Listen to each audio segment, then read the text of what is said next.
Ione Belarra, secretaria general de Podemos. ¿Cómo está? Bienvenida a Parlamento. Encantada de estar aquí. Dice la ministra Robles que subir el gasto en defensa un 5% es solo un compromiso político y que está por ver que alguno de los países aliados vaya a cumplirlo. ¿Le convencen estas explicaciones?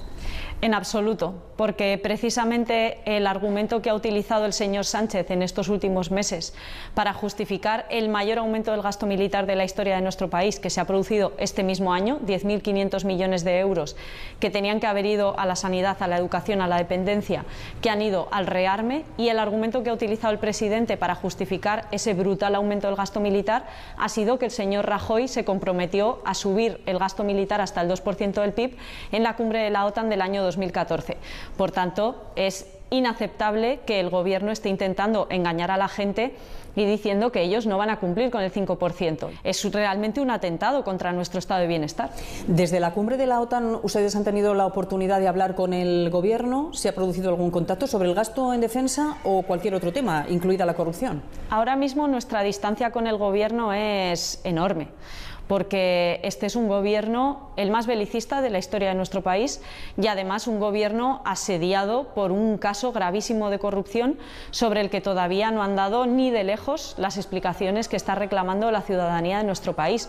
Por tanto, es que no tengamos nada que hablar con este gobierno, que no lo tenemos.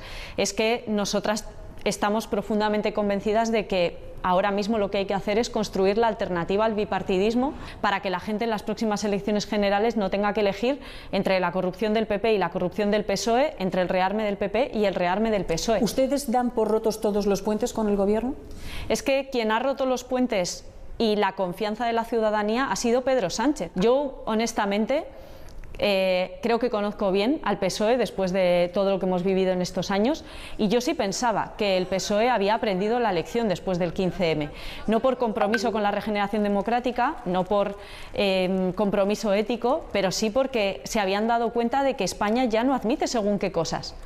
Y sin embargo, en estas últimas semanas hemos visto al PSOE envejecer 20 años de golpe y darnos cuenta de que efectivamente el PSOE de Filesa, de los ERE de Andalucía, que todo eso sigue presente en su forma de gobernar cuando tocan poder.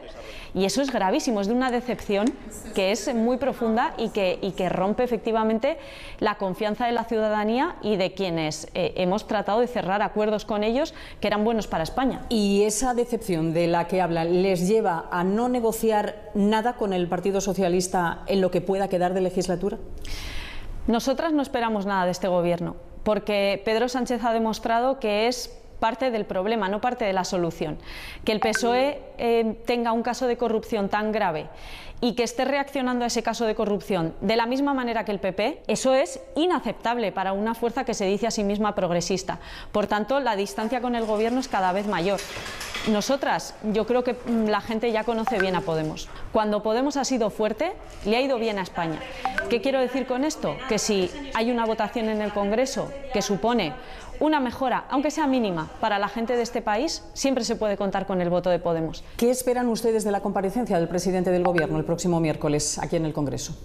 La verdad, yo soy muy escéptica con que esa comparecencia vaya a arrojar luz, ¿no? Creo que si el presidente ha tardado 3 semanas desde que se desató el caso en comparecer en el Congreso es porque no tiene muchas ganas de dar explicaciones. Por tanto, soy escéptica con esa comparecencia. ¿Ustedes qué van a proponer o qué le van a exigir? Nosotros queremos que Pedro Sánchez explique 2 cuestiones que son fundamentales. La primera, ¿por qué cesó a José Luis Ábalos en julio del año 2021 sin ninguna explicación política aparente? Y 2, ¿por qué, siendo Santos Cerdán el número 2 de José Luis Ábalos, cuando se supo todo lo que se supo sobre el caso de corrupción de José Luis Ábalos, no se aseguró de que el número 2 de esa persona no era también parte de la trama? Es que por acción o por omisión el presidente es responsable de lo que ha pasado y eso es gravísimo. El juez que ha enviado a Santos Cerdán a la cárcel no descarta que haya más personas físicas o jurídicas que también se hayan beneficiado de las mordidas. ¿Usted cree que el presidente del Gobierno conocía, estaba al tanto de la trama? Yo creo que es muy difícil de explicar que durante 7 años has tenido secretarios de organización corruptos y no te has enterado de nada. Creo que es muy difícil de sostener, pero esa respuesta solo la puede dar evidentemente el presidente del Gobierno o un proceso judicial que haga averiguaciones. Lo que yo sí puedo decir es que es muy grave la reacción que está teniendo el PSOE ante este caso de corrupción. Decir que son manzanas podridas, que es el caso Koldo, ¿no?, que es el caso Santos Cerdán, que es intentar hacer un cortafuegos en torno al PSOE, cuando es evidente que a estas personas les cogían el teléfono en todos los gobiernos autonómicos y en el Ministerio de Transportes por ser quienes eran. ¿Por qué le cogían el teléfono a Santos Cerdán?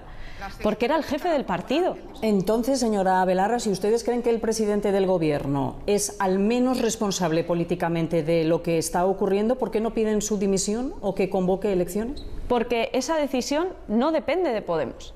Por tanto, hay que superar al bipartidismo y superar al PSOE para poder articular un bloque progresista que responda a las necesidades de la ciudadanía.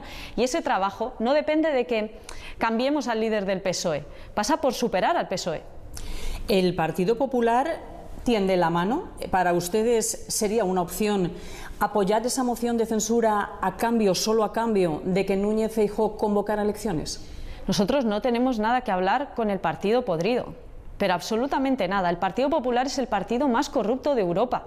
Está asolado por casos de corrupción y por sospechas que nadie aclara en el PP. La mentira y la corrupción forman parte del ADN del Partido Popular. Pero creo, insisto, en que sustituir un líder del PSOE por otro líder del PSOE tampoco va a ser la solución, porque en lo esencial el PSOE y el PP están de acuerdo y, por tanto, por eso es tan importante superar el bipartidismo y construir una izquierda fuerte.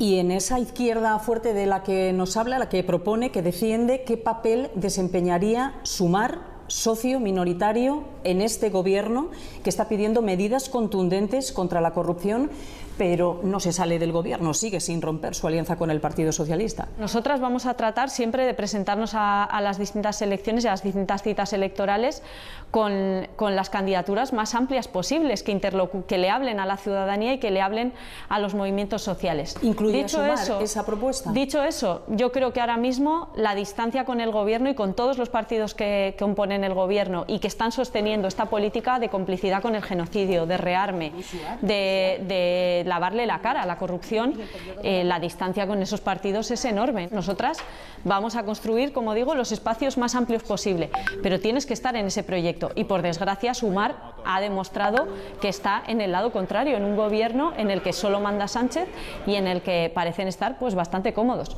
Voy a insistir en la pregunta para que quede más clara su respuesta. ¿Ustedes en esa hipotética negociación con Sumar vetarían a Yolanda Díaz? Es que yo creo que aquí de lo que estamos hablando son de proyectos políticos muy diferentes.